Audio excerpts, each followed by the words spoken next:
Hola a todos, continuamos hoy día con lo que vimos anteriormente respecto a los rasgos de personalidad de los individuos. Hoy vamos a continuar hablando de la atribución y la percepción. Partimos con la percepción. De las definiciones que nosotros podemos encontrar, nos vamos a quedar con la segunda. ¿Ok? No es que la otra no sirva, sino que la definición que más eh, conecta con lo que vamos a hablar es la segunda. ¿Ok? Por lo tanto, vamos a entender que la percepción, como ustedes pueden ver, depende de nuestros sentidos, como nosotros recibimos los estímulos desde el exterior y cómo los traducimos y les damos un significado. Este es un proceso interno, por lo tanto, diferentes personas pueden percibir de la misma manera, o sea, el mismo evento de distintas maneras, o algunos de maneras similares en distintos grados, ¿ok? Es un proceso interno, ¿ok? Eso es súper importante tenerlo en cuenta, porque muchas veces en la sociedad nos damos cuenta, si observamos detenidamente, que distintas personas observan los mismos hechos, las mismas situaciones y le dan significados diferentes y lo perciben de manera diferente, incluso de maneras contradictorias, ¿ok? Entonces, eh, de repente se empiezan y se generan discusiones simplemente porque el punto de vista es diferente y no porque alguien quiera ser simplemente porfiado, sino que porque a veces se perciben, debido a ciertas circunstancias que vamos a hablar hoy día, de manera diferente los hechos. ¿Qué afecta la percepción? Como yo les digo, hay cosas que hacen que veamos los mismos elementos de manera diferente.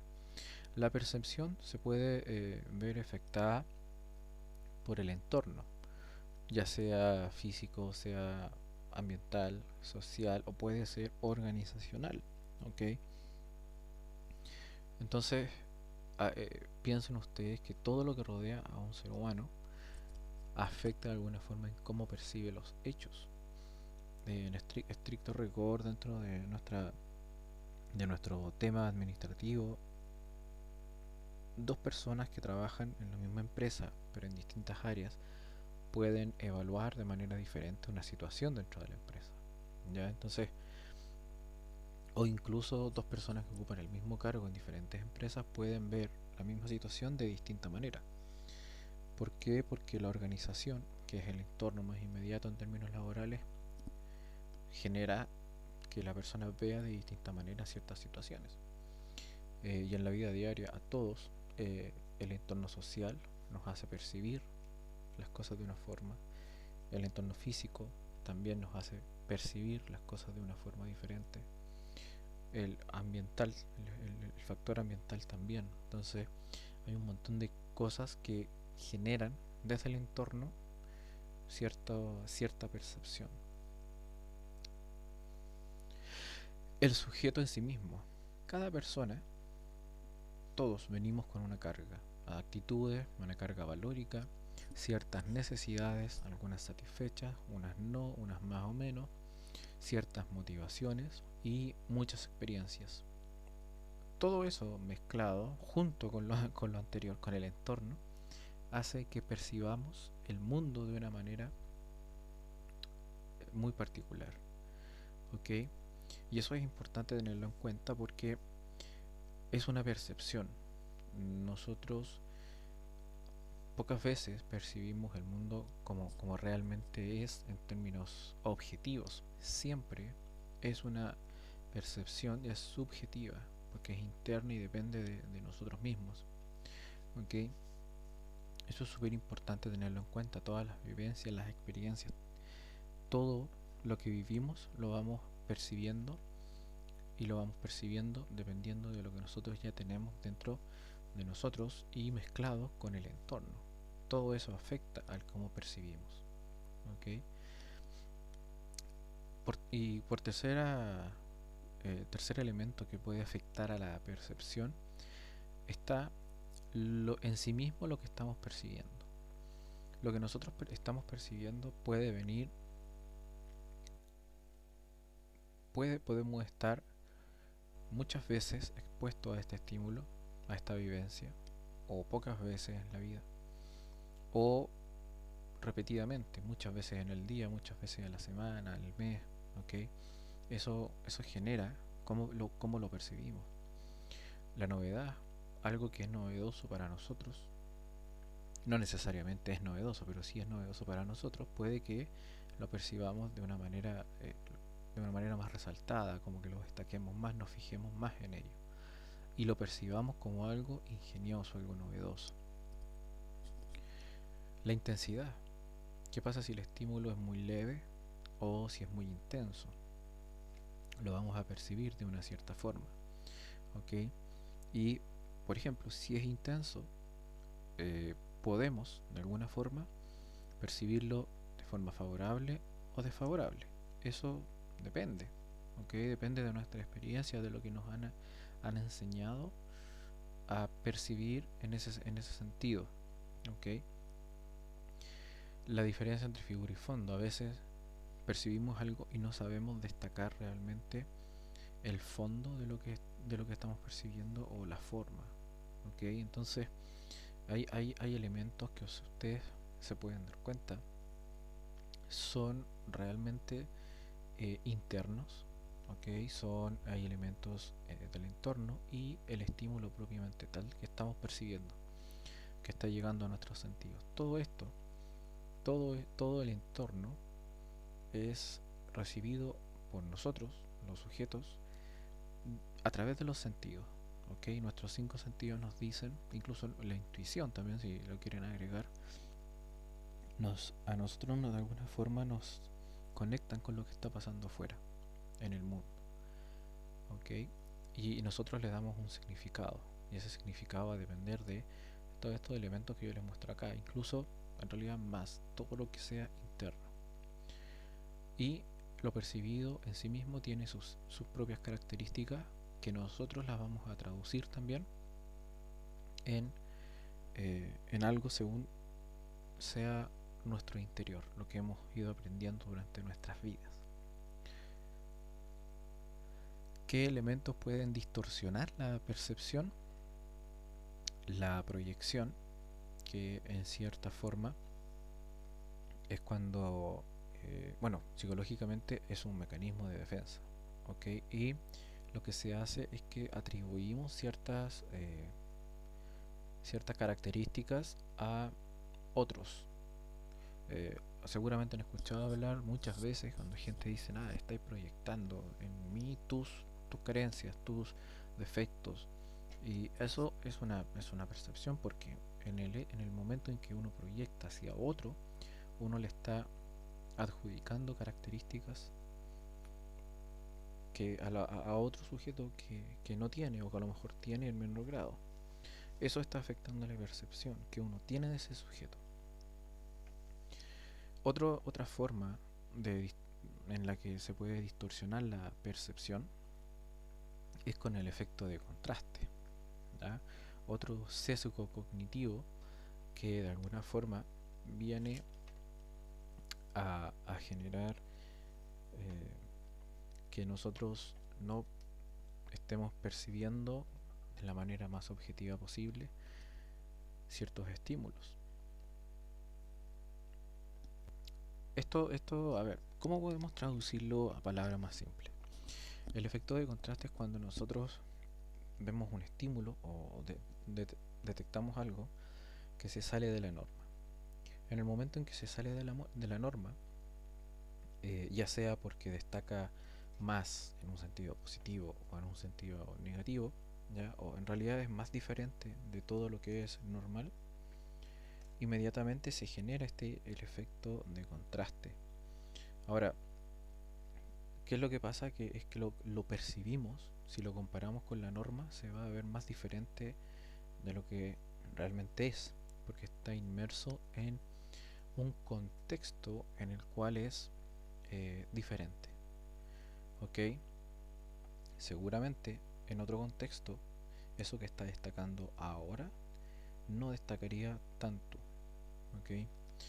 Entonces, bueno, para que ustedes vean, por ejemplo, acá el dibujo que yo les puse, es que si ponemos a este ser, a este sujeto verde, en un grupo verde, va a ser parte de la norma y no va a destacar. Si ponemos a un sujeto azul dentro de un grupo verde, el sujeto azul es el que va a destacar, se va a generar el efecto de contraste, va a llamar la atención, va a destacar. ¿Ok? Eso pasa en este ejemplo con el color, pero puede pasar con cualquier habilidad. ¿Ok? Puede pasar con una habilidad, puede pasar en términos laborales, sucede con la, cuando llega alguien nuevo al trabajo, seguramente hace algo bien, a lo mejor no espectacular, pero hace algo bien, diferente a lo que hacen todos y destaca por eso, ¿ok? O si todos hacen algo bien y una persona no lo sabe hacer, ahí hay un efecto de contraste, ¿ok? Porque es quien no sabe hacerlo entre medio de muchas personas que sí saben hacerlo. Eso de alguna forma genera un efecto de contraste también. Las profecías autocumplidas generan una falsa percepción errónea de la realidad, de lo que está sucediendo. Estas son las profecías que de alguna forma se cumplen a sí mismas desde el momento en que uno las profesa, que uno dice, ah, esto va a pasar, y el solo hecho de hacer eso ya genera que estas pasen. A ver, les voy a poner un ejemplo que es súper cercano a ustedes. Y pasa mucho, yo como docente lo veo, pasa mucho. Generalmente, yo a veces doy asignaturas que son bastante complicadas para muchos en términos matemáticos, eh, que dicen de partida, ni siquiera ha empezado el contenido y dicen, no, es que este ramo es difícil. Entonces, ¿qué es lo que pasa? Aquí se da el efecto de la profecía autocumplida, porque están percibiendo algo, en este caso la asignatura, de una forma que no es. Dicen que es más difícil que los demás, que hay mucho reprobado, que entonces viene todo un tema de que se le asignan cosas negativas a la asignatura antes de. Entonces, ¿cuál es la profecía? No, es que lo voy a reprobar. La verdad es que es una profecía autocumplida. ¿Por qué? Porque piensa y ya se termina convenciendo de lo que de que lo va a reprobar. Usted mismo se plantea esa profecía. Y ¿qué es lo que pasa? Que se transforman como en un Nostradamus de su propio rendimiento en esa asignatura. Sucede que al estar convencidos de que lo van a reprobar, baja la motivación para estudiar esta asignatura. Y como baja la motivación para estudiar la asignatura, van a estudiar con menos ganas, si es que estudian, si es que van a clases, ¿ok? Porque ustedes mismos se impusieron que ya lo iban a reprobar. Y claramente, si es que no estudian o estudian con menos ganas, van a aprender menos. Y eso lleva a que al final reprueben. Y ustedes al final decían, yo sabía, yo dije al principio del semestre que yo me iba a echar el ramo. Y la verdad es que no. La verdad es que fue autoimpuesto, ¿ok? Fue una profecía que se autoimpusieron. Y claramente, si hubieran pensado lo contrario, si hubieran dicho, hubieran planteado una profecía autocumplida en sentido negativo. Hubieran dicho, ah, yo la voy a pasar. A lo mejor me va a costar, pero si estudio la voy a probar. Y punto. Y eso genera una profecía autocumplida de manera positiva.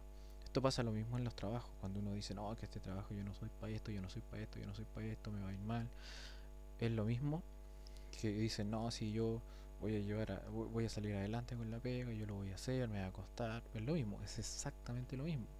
O dicen, yo no voy a encajar en este grupo, yo no voy a poder, no, no, no voy a pescar nadie en la pega. Y al final, estas profecías autocumplidas son las que, desde el momento en que nacen, generan efectos negativos, consecuencias negativas que llevan a que en el fondo ellas mismas se genera, digamos, que se cumplan.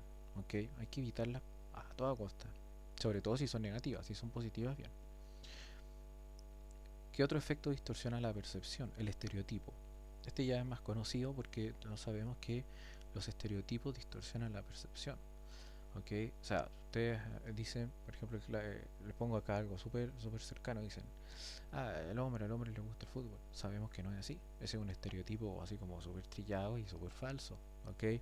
Ah, que la mujer tiene que planchar. Eso es falso también. Todos los estereotipos que vienen dados. Bueno, el ejemplo, quise poner algo que de género porque es súper cercano a todos, ¿cierto? Que lo conocemos, lo hemos visto, lo hemos escuchado.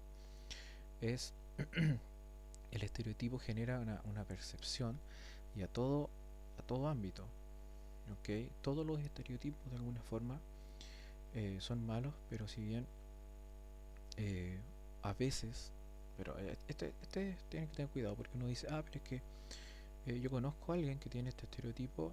Por ejemplo, yo conozco un hombre o muchos hombres que le gusta el fútbol, ok, pero no a todos. Ah, es que yo conozco un político que es honrado. No, es que no todos. Yo conozco un político que es deshonesto, no todos, ok.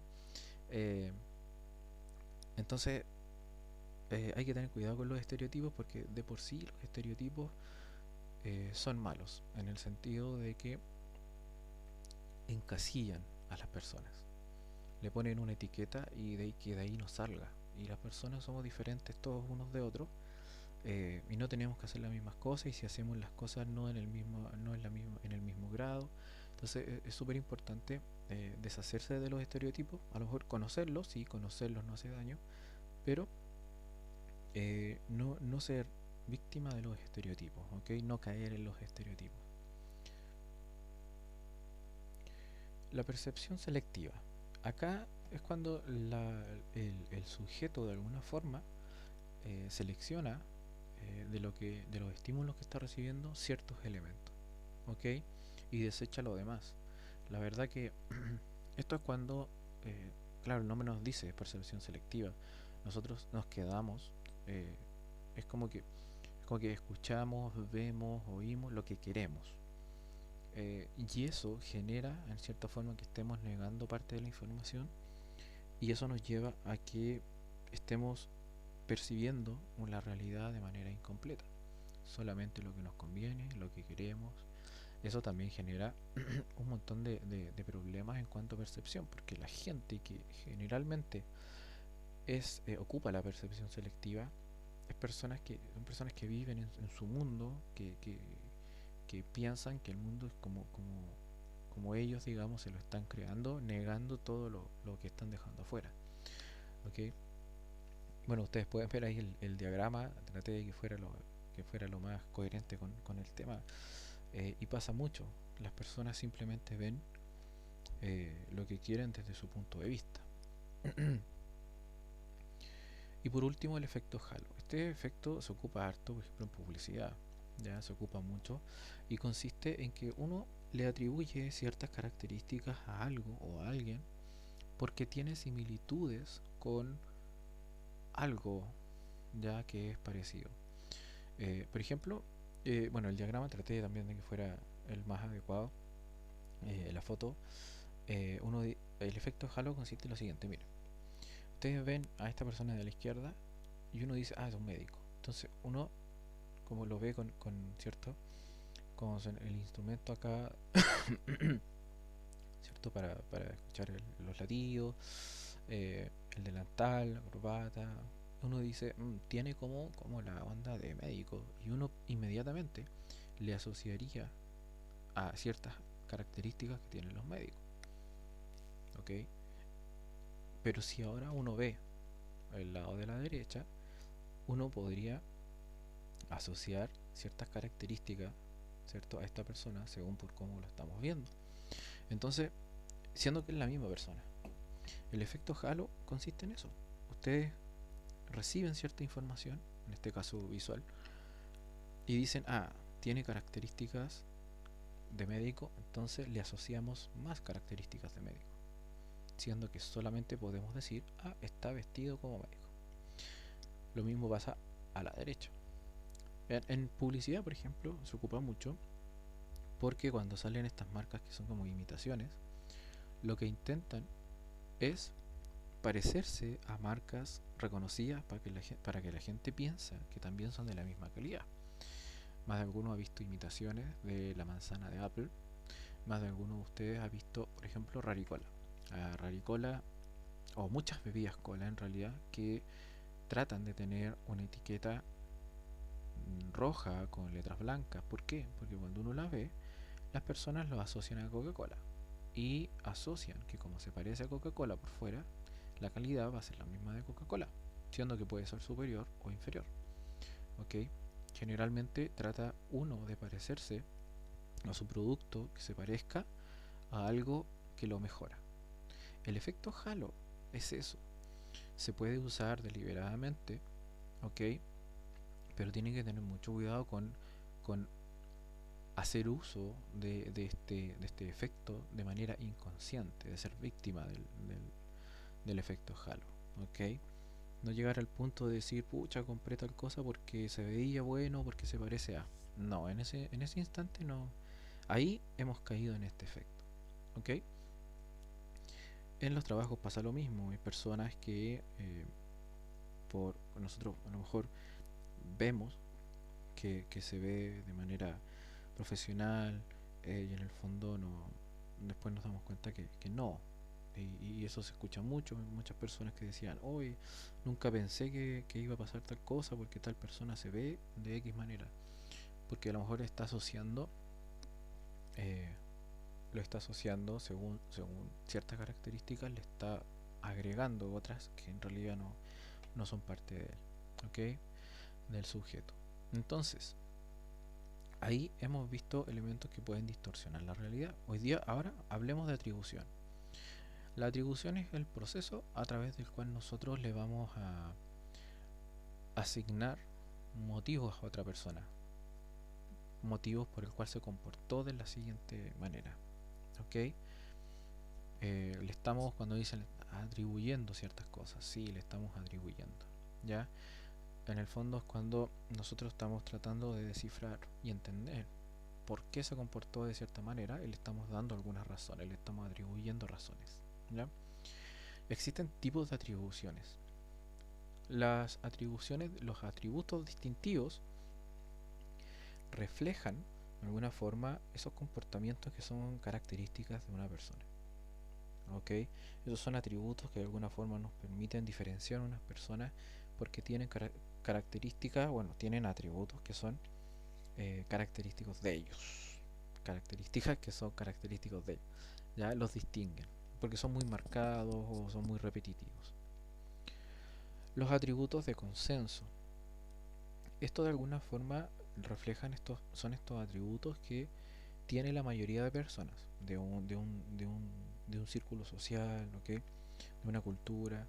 Y eh, sucede que muchas veces hay personas que tienen un atributo, tienen una característica que no lo tiene la mayoría, por lo tanto, eh, esa característica que distingue, que es diferente de los demás, decimos que es un comportamiento individual. ¿Ok? ¿Por qué? Porque no lo tiene el grupo en sí. ¿Ok? Entonces, hay ciertos atributos que son más grupales dentro de una cultura, dentro de un grupo social en sí, y quien tenga algún comportamiento o alguna característica diferente de la norma, vamos a decir que es un atributo, un comportamiento netamente individual. Los atributos situacionales. Estos son atributos, comportamientos que aparecen en situaciones específicas. ¿Ok? Eh, Más adelante en el curso hablamos de esto y hablamos sobre, lo retomamos en el liderazgo. ¿Ok?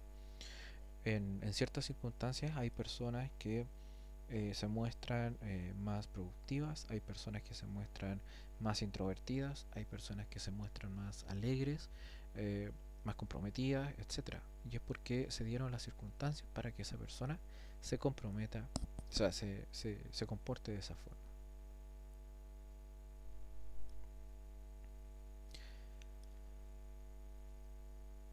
Otros tipos de atribución, los atributos de consistencia. Son atributos que van a reflejar, tal como lo dice su nombre, un comportamiento consistente, un comportamiento coherente que sea recurrente, ya más constante. Son todos estos comportamientos que se dan continuamente en las personas. ¿Ok? Entonces, no son comportamientos extraños, vendría a ser como lo contrario al atributo situacional, que es en algunas situaciones específicas, ¿cierto? Acá no, es atributos que se dan más frecuentemente. De alguna forma son esos atributos que no, no son extraños, ¿okay? En una persona, porque son repetitivos. Finalmente, los atributos disposicionales son estas características que tienen ya un elemento más interno porque son intelectuales, ya, o tienen que ver con la personalidad de cada sujeto y hacen que esta persona se comporte de cierta manera. Eh, esto lleva como consecuencia que vamos a pensar y a decir claramente que el comportamiento tiene motivaciones internas. ¿Por qué? Porque viene de todas sus... a ver, es una consecuencia el cómo una persona se comporta de lo que viene adentro, de las capacidades intelectuales, de cómo procesa la información y de su propia personalidad. Recuerden cuando hablábamos de la diferencia entre actitud y comportamiento, ¿ok? Nos comportamos de una forma que es resultado de lo que pasa en el interior. Con esto terminamos de hablar de este tema que tiene que ver con la parte más interna, los rasgos de personalidad, la atribución y la percepción. Nos estamos viendo más adelante. Nos vemos.